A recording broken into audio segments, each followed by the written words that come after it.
Hello students, आज हम MA previous संगीत का सेकंड थ्योरी पेपर लेंगे। सेकंड थ्योरी पेपर का फर्स्ट यूनिट कंटिन्यू करेंगे।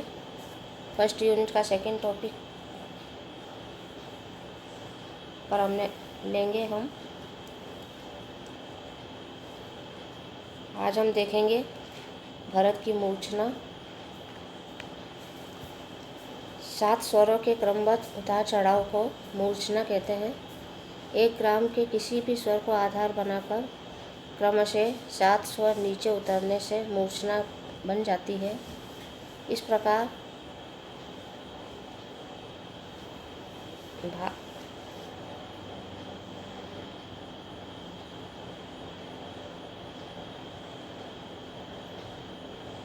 दोनों ग्राम की 14 मूर्छना बनती हैं। दोनों ग्राम की 14 मूर्छना और प्रत्येक मूर्छना के 3-3 भेद बताए गए हैं। पहला है अंतर्गंधार संहिता, दूसरी काकली निषाद संहिता, तीसरी है अंतर काकली निषाद संहिता। अंतर काकली संहिता प्रत्येक मूर्छना के 1 शुद्ध व 3 विकृत मिलाकर 4 भेद हुए। इस प्रकार मूर्छनाओं के कुल 14 × 4 बराबर है 56 भेद हुए। दोनों ग्रामों की मूर्छनाओं की श्रुति संख्या और उनके नाम डिस्क्रिप्शन पर लिंक करके स्टूडेंट्स देख सकते हैं। षड्ज ग्राम की 7 मूर्छनाएं और उनकी स्वर रचना, इसी तरह मध्यम ग्राम की मूर्छना और उसकी स्वर रचना,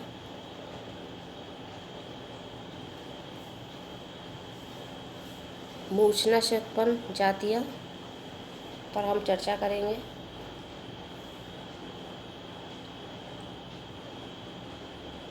षड्ज और मध्यम ग्राम की मूर्छनाओं से जातियों की उपजातियाँ बनी। भरत पद्धति में जाति का वही स्थान है जो आधुनिक पद्धति में राग का है। जैसे थाट से राग उत्पन्न होती है, राग के 10 लक्षण ग्रह, अंश, न्यास आदि उस समय जातियों के 10 लक्षण थे। जातियों के अनेक भेद हैं, जैसे शुद्ध, विकृत और संसर्ग जातियाँ। शुद्ध जातियाँ वह हैं जिनका न्यास, अंश, ग्रह एक ही स्वर हो और जो संपूर्ण हो, उसे न्यास स्वर जाति की संज्ञा दी जाती है। जब न्यास को छोड़कर ग्रह, अंश आदि बदल जाए या ओडव या षाडव आ जाए तो विकृत जाति बनती है।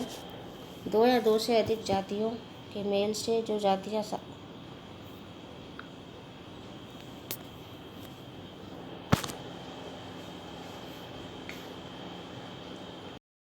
साथ हैं, विकृत व संसर्ग जातियाँ अनेक हैं।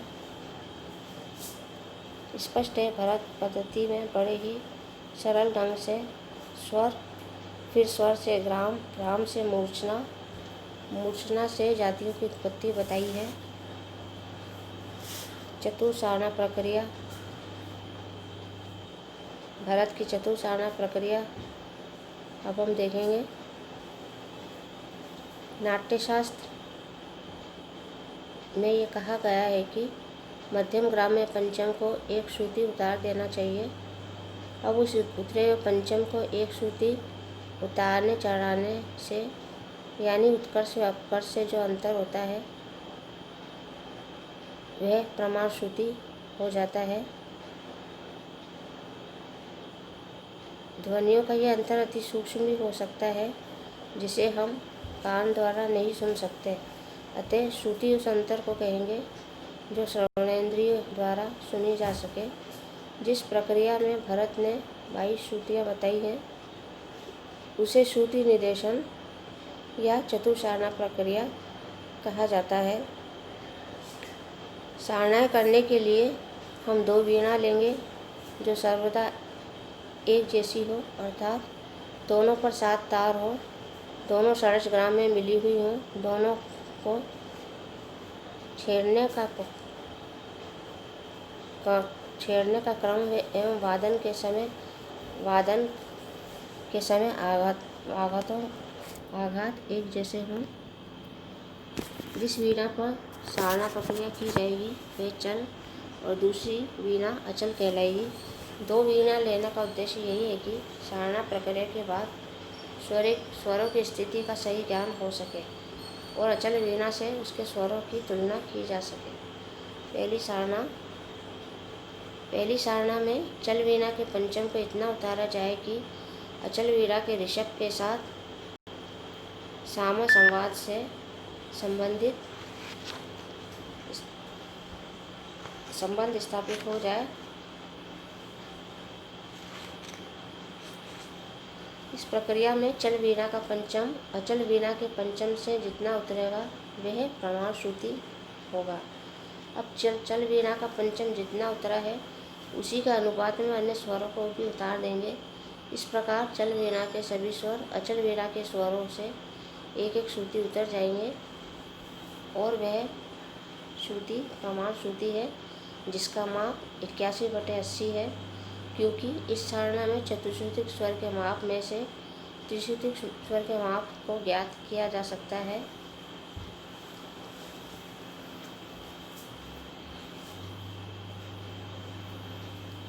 9/8 में से माइनस करेंगे हम 10/9 बराबर है 81/80। ये प्रमाण श्रुति का माप है।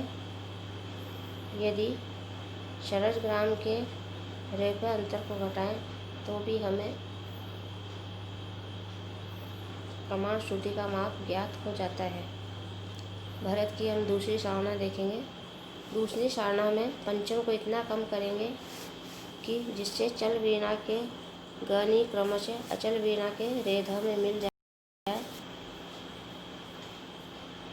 नी व ग स्वरों को 2-2 श्रुतियाँ प्राप्त है। दूसरी सारणा के संपन्न होने पर चल वीणा के गनी अचल वीणा के रेधा में मिल जाते हैं, जिससे इन स्वरों की द्विश्रुतिकता प्रकट होती है। पहली सारणा में पंचम को उतारने का आधार मध्यम ग्राम में रेपा संवाद था, जिसमें प्रमाण श्रुति की प्राप्ति हुई। परंतु दूसरी सारणा में पंचम को उतारने का आधार रेपा संवाद नहीं, अपितु पहली सारणा के स्वरों को इतना उतारना है जिससे चल वीणा के गनी अचल वीणा के रेधा में मिल जाए। दूसरी सारणा से प्राप्त श्रुति को महती श्रुति कहते हैं। इस श्रुति का माप प्रमाण श्रुति के माप से भिन्न और अधिक है। इस श्रुति का माप 256/240 है। द्विश्रुतिक स्वरों के माप से पहली सारणा का माप घटा दें तो महती श्रुति का माप शेष रहेगा 16/15 माइनस 81/80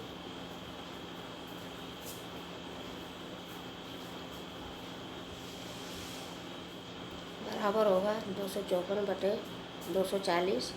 दूसरी सारणा में पंचम जितना कम किया है उसी अनुपात में एक एक श्रुति का स्पर्श करके चल वीणा पर पुनः षड्ज ग्राम की स्थापना करेंगे। चल वीणा का प्रत्येक स्वर अचल वीणा के स्वरों से 2-2 श्रुति उतरेंगे। भरत की तीसरी सारणा में पंचम को इतना कम करेंगे जिससे चल वीणा के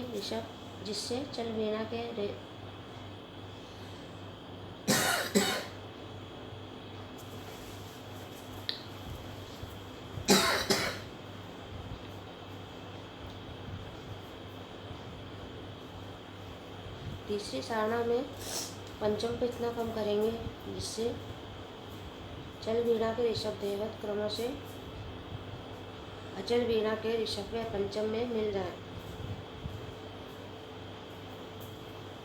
इस सारणा के संपन्न होने पर चल वीणा के सभी स्वर अचल वीणा के सभी स्वरों से 3-3 श्रुति उतर जाएंगे। इस सारणा द्वारा ऋषभ देवत की त्रिश्रुतिकता सिद्ध होती है।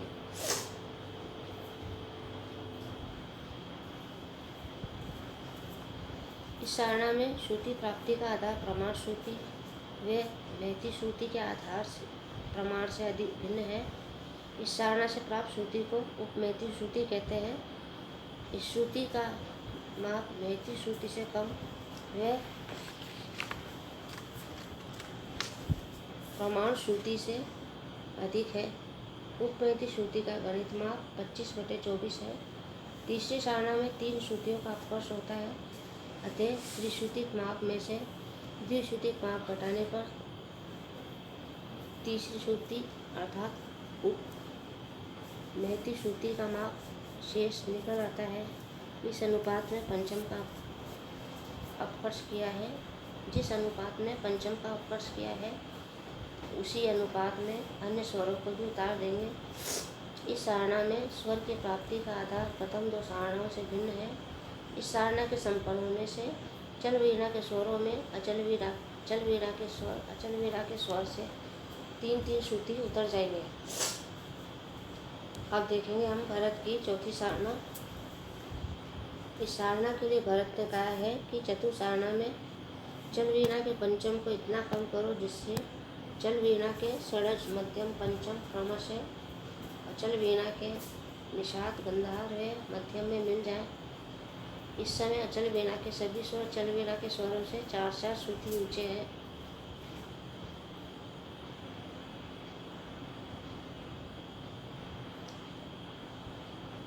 षड्ज मध्यम व पंचम इन स्वरों को 4-4 श्रुतियाँ प्राप्त है, अतः इस सारणा द्वारा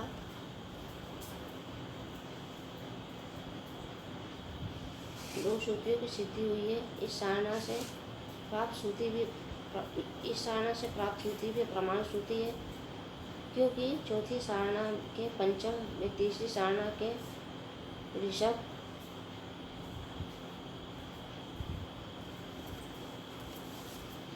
ये ऋषभ के सामा व सामा का संवाद है। सामा व सा का संवाद है, जैसा कि पहली सारणा में है।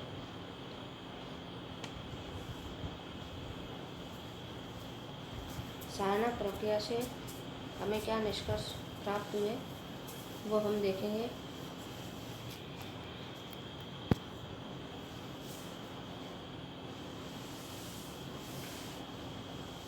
बाईस श्रुतियों की सिद्धि पहला तो हमें मिली 22 श्रुतियों की सिद्धि हुई।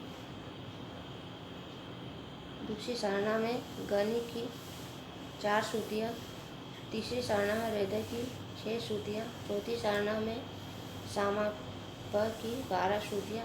इस प्रकार 4 + 6 + 12 बराबर 22 श्रुतियों की हमें प्राप्ति हुई।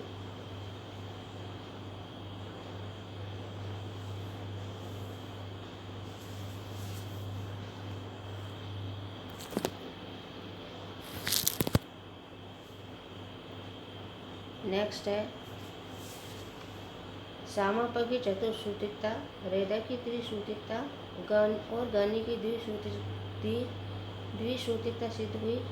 भरत के सारे स्वर अवरोही क्रम में थे, अर्थात स्वरों को उनकी अंतिम श्रुतियों पर स्थापित किया गया था। इसका पता भी सारणा प्रक्रिया से चलता है। चौथी सारणा में सामा प का क्रमशः नि ग म में प्रवेश बताया गया है।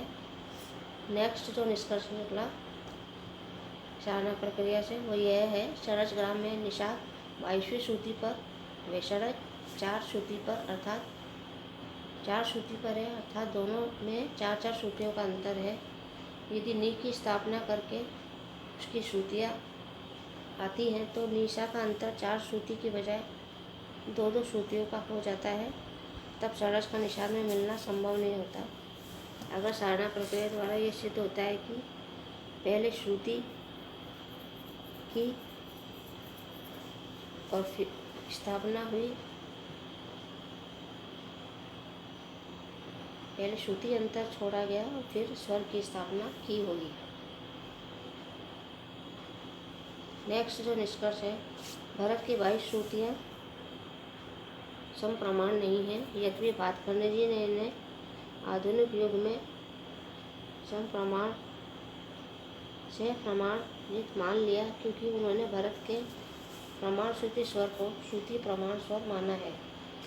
सभी श्रुतियों के स्वर सम होने का प्रमाण है।